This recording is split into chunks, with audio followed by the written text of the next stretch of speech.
Good morning, friends. Welcome back to Ball Homestead. Today we're going to start out with some cookies. I use the same recipe for 90% of my cookies. I just change up the chocolate chips, nuts, etc. So we're going to get started on that. First, we're going to cream together some butter, our brown sugar, white sugar, and eggs. Once these are nice and creamed together well, we'll add our flour, baking powder, salt, and our chocolate chips and nuts. This is how I like for my mix to look before I add the flour and the other ingredients. But first we're going to add a splash of vanilla, 2½ cups of flour, a cup of chocolate chips, and a cup of pecans. I also added a ½ teaspoon of salt. You always want to add a little salt to your sweet things. It just mixes well. Plus we're using all-purpose flour, so there isn't any salt in that. But we're going to mix this up good, and whenever it's done, we'll add our chocolate chips and pecans. Mix all that together, then we're going to scoop onto our cookies. Alright, we're ready to get these in the oven. I'm going to make another pan of smaller cookies because we're going to make some beautiful holiday trays today. Alright, I got a few other cookies in the oven going, and while we're waiting on those, we're going to make our Christmas tree truffles. All you're going to need is Christmas tree cakes and cream cheese and dipping chocolate. I'm going to show you how simple these are. They're absolutely delicious. We're going to get started with that. We're going to get all of our Christmas trees out of the wrapper and into our food processor. All right, we're going to blend these.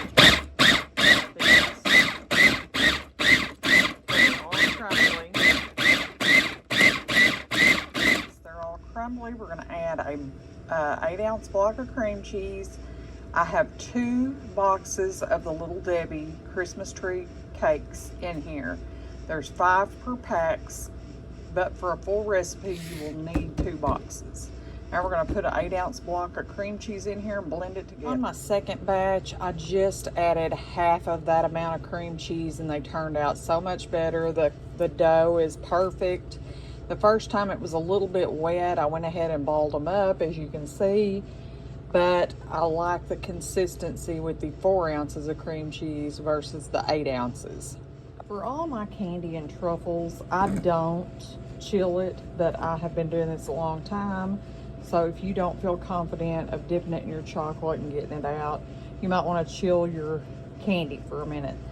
Our truffles are ready to dip. We've got our chocolate melted. I'm going to get our sprinkles because we'll do about 6 balls. We'll sprinkle and continue. All right, we got all of our Christmas tree balls dipped. They turned out absolutely beautiful. I did a red and green sugar on top of these. And I also decided on my sugar cookies, I was going to dip half in white chocolate and put sprinkles on them. So I'm going to dip the rest of those real quick and put some different colored sprinkles. Look how cute these turned out. I'm super pleased with a few different varieties, and they turned out super pretty, and they were really simple.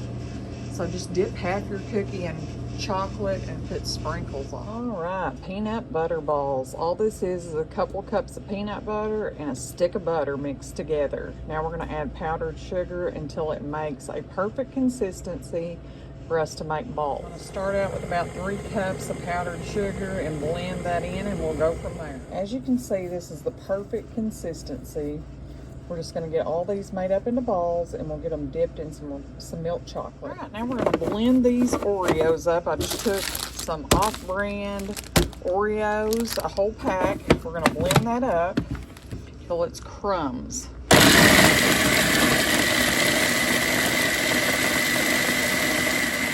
added about 8 ounces of cream cheese. Now we have our truffle mixture. We're just going to set that aside till we're ready to dip. For this candy, we melted about a half of a stick of white chocolate, and we added about a half of a cup of peanut butter to it. We're going to mix that really good together. Add about a half of a bag of marshmallows. Now about a cup of salty peanuts. You're just going to drop them by spoonfuls once you mix the marshmallows and peanuts in onto some wax paper till they dry, and then you'll get pretty little clusters like these. Here is the variety kit. We've got pecan pie balls, peanut butter balls, truffles, chocolate chip pecan cookies, Christmas tree truffles, sugar cookies dipped in chocolate, and peanut butter cookies. Okay guys, this is the absolute easiest cake you could ever make, and it's absolutely delicious. Just bake any kind of chocolate cake, boxed, homemade, whatever you'd like. Get it done, then we're gonna go through and poke a bunch of holes in this cake. Just like so. We're gonna just poke it full of holes. Now we're gonna take some Hersheys caramel syrup and pour over this. About half of a bottle of that. Just fill those holes up with caramel. Now we're going to put a can of sweetened condensed milk over the top of that. Just like that. Now we're going to do a little shaky of these Heath toffee bites on the top of this. And once this cake is completely cool, we'll finish it. We're just going to put some Cool Whip on top and some more of these Heath things. Now that our cake is nice and cool, I mean, at this point you would cover it with Cool Whip and put more of the Heath bits on it, but I'm slicing this and putting it in individual trays, so I'm going to show you how I'm going to do it. If you're having a dinner party or something, this would be the perfect thing to do. Just put you a scoop of Cool Whip, drizzle a little caramel and some of those toffee bits, and look how gorgeous that cake looks. And it was so simple. Anyways, friends, thank you for stopping back by our homestead. Please like, share, and subscribe. Until next time, goodbye.